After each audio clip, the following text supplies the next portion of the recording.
CCU Secondary School Quota. बिस्मिल्लाहिर्रहमानिर्रहीम बिस्मिल्लाहिर्रहमानिर्रहीम। Dear students, अस्सलाम वालेकुम। आज का जो हमारा टॉपिक है नेक्स्ट लेक्चर क्रोमोसोम्स के हवाले से है। 8th class unit number 2 science का। इसमें बेटा जी पिछले लेक्चर में हमने हेरिडिटी और हेरिडिटी मटेरियल वेरिएशंस और उनके बारे में हमने पढ़ा था। आज जो है बेटा हमारा क्रोमोसोम्स के ऊपर हमारा टॉपिक है, राइट और नोट ऑन क्रोमोसोम। ये एज़ यूजुअल आपका ये क्वेश्चन नंबर 25 है इस लेक्चर का, और यहाँ पे ऐसे मार्जिन लाइन आपने लगानी है। तो इसमें बेटा जी अगर हमारे पास यहाँ पर एक ये सेल है, the basic unit of structure, जिसको हम सेल का नाम देते हैं, basic unit of structure is called cell. और उस सेल के अंदर एक दरमियान में उसका एक न्यूक्लियस होता है। The central part of a cell is called nucleus which controls all the activities of a cell. Cell की तमाम एक्टिविटीज़ को कंट्रोल करने वाला उसमें न्यूक्लियस होता है, जो एक सेल की तमाम ज़रूरियात को मद्देनज़र रखते हुए उसकी तमाम की तमाम ज़रूरियात को देखते हुए वो जो है काम वगैरह सर अंजाम देते हैं। अब न्यूक्लियस जो है इसमें थ्रेड लाइक स्ट्रक्चर पाए जाते हैं। इस थ्रेड लाइक स्ट्रक्चर को हम क्रोमोसोम्स का नाम देते हैं।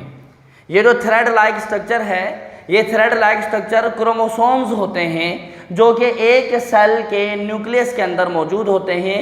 और ये जो क्रोमोसोम्स हैं ये हर वक्त न्यूक्लियस के अंदर अपीयर नहीं होते, बल्कि ड्यूरिंग या before the start of cell division, during the phase of interphase they appears, क्योंकि इन्होंने उस वक्त अपनी कॉपीज़ तैयार करनी होती हैं। That is already discussed in the previous lecture.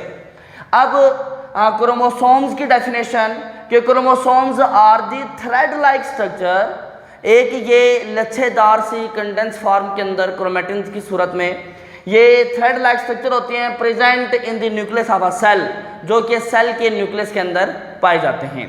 अब क्रोमेटिड्स, अब ये जो बेटा इसके अंदर जो क्रोमोसोम्स हैं, इस क्रोमोसोम्स की शक्ल कुछ इस तरीके से होगी।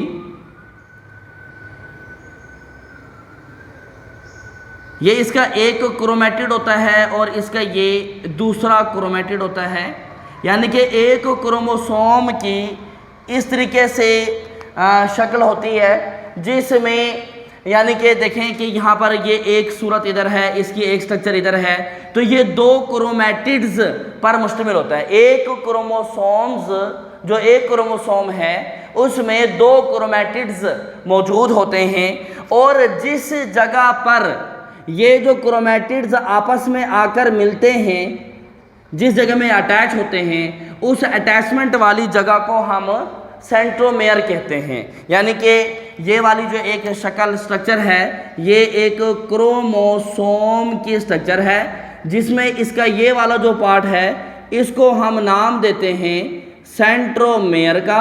और इसमें ये दो स्ट्रक्चर जो हैं ये इसमें हैं बेटा जी क्रोमेटिड्स।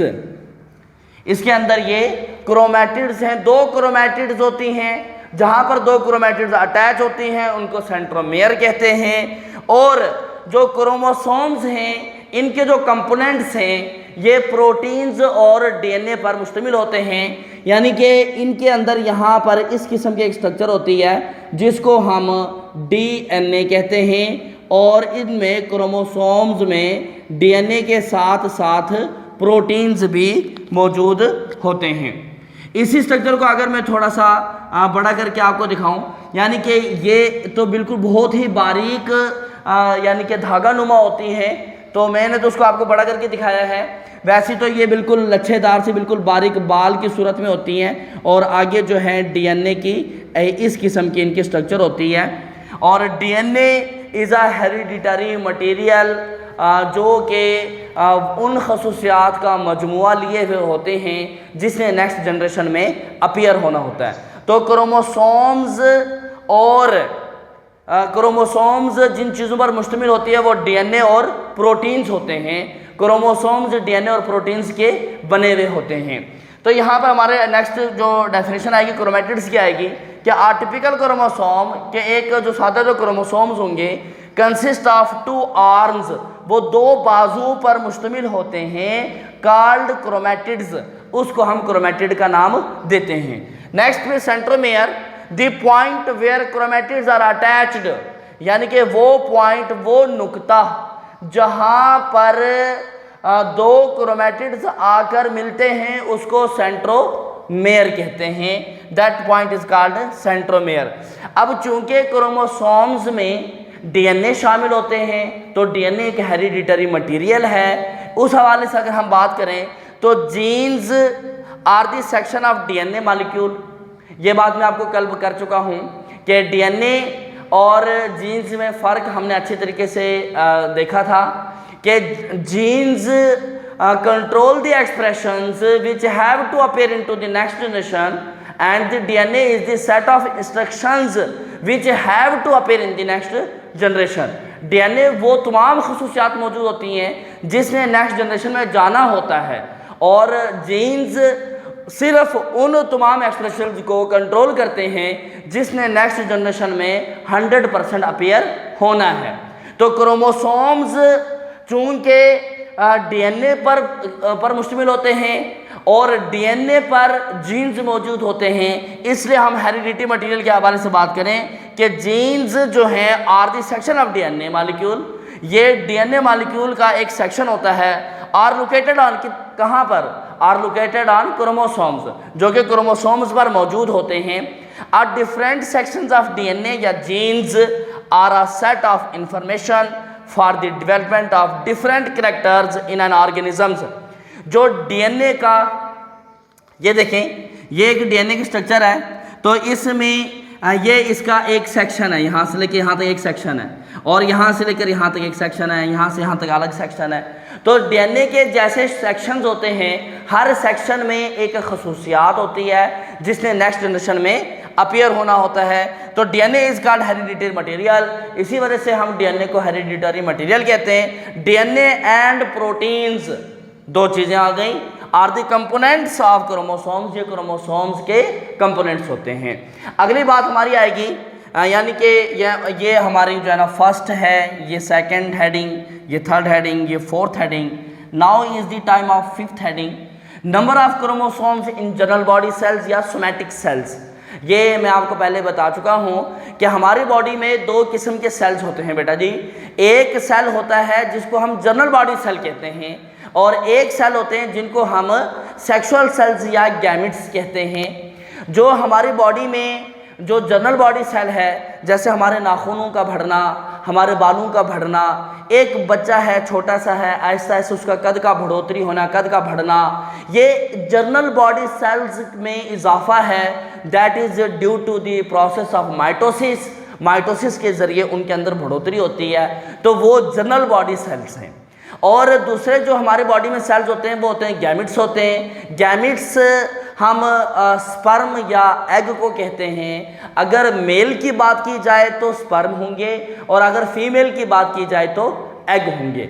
और दूसरी बात बेटा जी कि जनरल बॉडी सेल्स में हमेशा क्रोमोसोम्स की तादाद मुकम्मल होती है as in the parent cell, और गैमिट्स में चाहे वो फीमेल के हों या मेल के हों, स्पर्म हो या एग हो, उनमें क्रोमोसोम्स की जो तादाद होती है वो हाफ होती है as compare to in the parent cell due to meiosis की वजह से।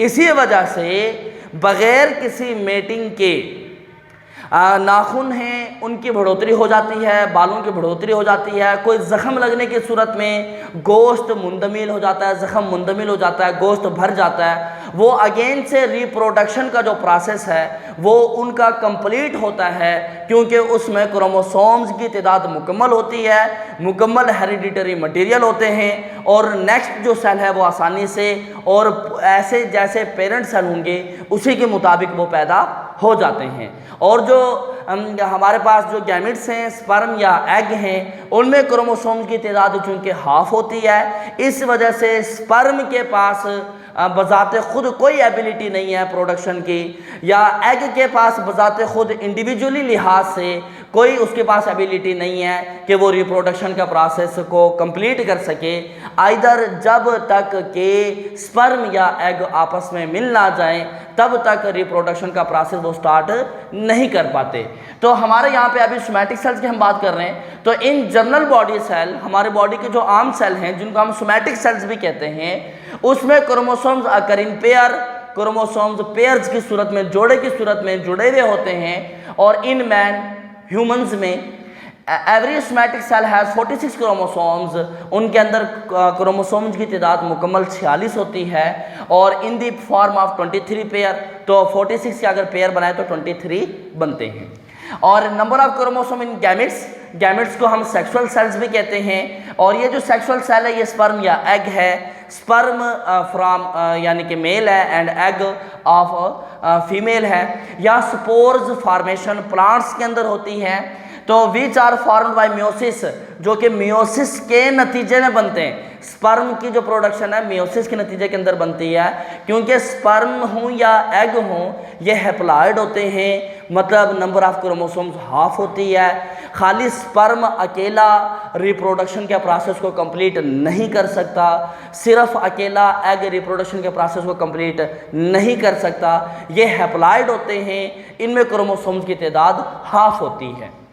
तो contain 1 member of each chromosome pair, उनके अंदर क्रोमोसोम का जो पेयर होगा उसका सिर्फ एक मेंबर शामिल होगा।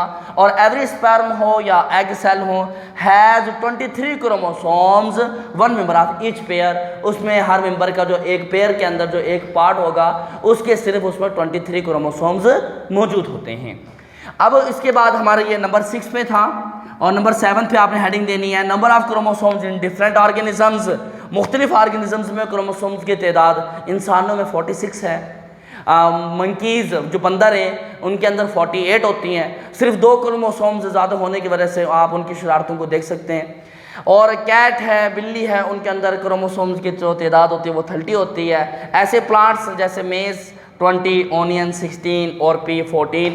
तो बेटा जी आज का जो हमारा टॉपिक था क्रोमोसोम्स के हवाले था, आपने इसकी स्ट्रक्चर और जो डायग्राम है वो आपने बुक से देखकर अच्छी तरीके से डायग्राम बना लेनी है। और ये क्वेश्चन को आपने एक एज ए लॉन्ग क्वेश्चन क्या आपने करना है। तो इंशाल्लाह नेक्स्ट टॉपिक के अंदर नेक्स्ट जो हमारा जो लेक्चर होगा उसमें हम डीएनए की स्ट्रक्चर और न्यूक्लियोटाइड्स, उसमें वाटसन या क्रिक मॉडल या हैप्लॉइड या डिप्लॉइड कैसे होते हैं, कैसे बनते हैं को डिस्कस करेंगे। Wish you best of luck. Thank you बेटा। एड्रेस नज़द Dera railway crossing Kotaddu, principal Kalimullah Khan गाड़ी, फोन 0333 601 9353।